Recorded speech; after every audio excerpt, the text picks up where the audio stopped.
Bonjour et bienvenue à la 8e émission. Retour sur le plateau, dans le studio, avec les caméras, les éclairages, les machinistes, la régie, Pat Le Guen et la réalisation évidemment. On repart sur un concept, on repart sur les fondamentaux pour une émission plus classique. Retour de Normandie. J'ai eu Mathieu Cabard, le pape du comics, au téléphone cette semaine. Il a adoré venir, on espère l'avoir à nouveau dans l'émission très prochainement. Voilà, on va commencer très vite parce qu'aujourd'hui il y a beaucoup de choses à vous présenter. Je bois mon café et on attaque. Alors, ça commence par quoi? Ça commence par... La semaine dernière, je vous ai présenté ça. La Brigade Chimérique, tome 1. Donc, je vous en ai dit tout le bien que je pensais. C'est 11 €, c'est un format américain.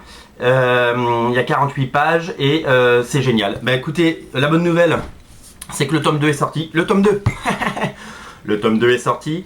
Voilà, dans toutes les bonnes librairies, je l'ai vu hier en librairie. Je peux vous montrer à quoi ça ressemble, hein. Comme je vous ai dit, c'est d'inspiration Mike Mignola, c'est d'inspiration tout ce qui se fait, un petit peu le Umbrella Academy. J'ai du mal à le sortir, Umbrella Academy, à chaque fois. Pourtant, c'est génial, je vous en parlerai une autre semaine.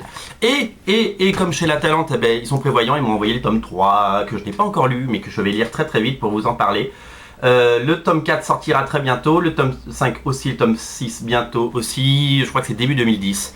C'est une série qu'il faut suivre parce que vraiment j'ai lu le premier numéro qui m'a vraiment enthousiasmé, comme on dit dans les médias. Et bah, c'est super, je vous conseille vraiment de lire ça. La Brigade Chimérique, 11 € chez La Talente. Soutenez ces projets-là, c'est comme ça qu'on fait les choses. Voilà, c'est dit. Je vais vous parler de quelques singles américains parce qu'on n'en avait pas trop parlé les semaines passées. Donc je reprends tout mon... je récupère mon retard si vous voulez. Donc juste pour vous montrer rapidement la couverture de Grimm Fairy Tales numéro 41 par J. Scott Campbell.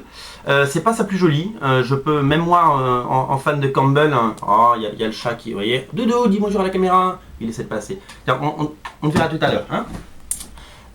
Aucun animal n'a été blessé pendant ce tournage. Je voulais vous dire, donc c'est pas sa meilleure couverture, mais voilà, c'est joli, j'aime bien. Je tombe dans le panneau, j'achète du Zenescope. Je peux vous dire qu'à l'intérieur, c'est tout juste, c'est juste nul. C'est juste moche, quoi. Il n'y a pas d'autre mot. Voilà, ça c'est... voilà, juste pour la couverture. Qu'est-ce que j'ai lu de fabuleux? J'ai lu ça, je vous en ai parlé brièvement, j'en ai parlé sur Comics Place. Ultimate Spider-Man 2, du volume 2 par David Lafuente et comment il s'appelle, Brian Michael Bendis.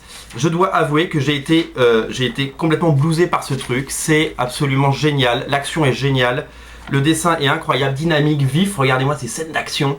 On avait tous un peu peur du dessin, mais David Lafuente, il a un talent de folie. S'il est capable de tenir ce rythme, un numéro par mois, je pense que ça va rentrer dans les annales. Le premier numéro s'est vendu à 86 000 exemplaires. Il faut que ça continue, il faut que cette série continue. C'est la meilleure série Spider-Man en activité. Depuis 140 numéros, c'est génial. Il faut que ça continue. Donc soutenez ça, c'est cher, c'est 4 €, je sais.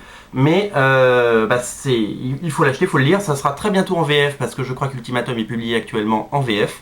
Donc voilà, c'est que des bonnes surprises. Sur les sites américains, ils disent que Brian Michael Bendis c'est le nouveau John Hughes. Vous savez, celui qui avait réalisé les films Ferris Bueller, 16 Candles, etc. Voilà, il sait faire des dialogues, c'est génial. Brian Michael Bendis, autant c'est nul sur New Avengers, autant c'est génial sur Ultimate Spider-Man. Hop.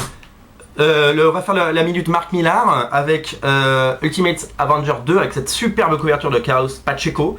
Donc, alors, parce que le premier numéro, très critiqué pour le dessin de Pacheco, qu'est-ce qui se passe? En fait, ce qui se passe, c'est que en effet, Pacheco, on a le nom, mais on n'a pas le Pacheco de Aerosmith ou de Avenger Forever, ou même Fantastic Four, qui était pour moi sa meilleure période. Mais bon, bah, c'est plutôt dynamique quand même, hein, on va pas cracher dans la soupe.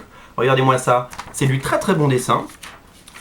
Moi je suis plutôt fan, c'est pas que je vous les avais vus sur le net, donc je vais essayer de vous en montrer d'autres.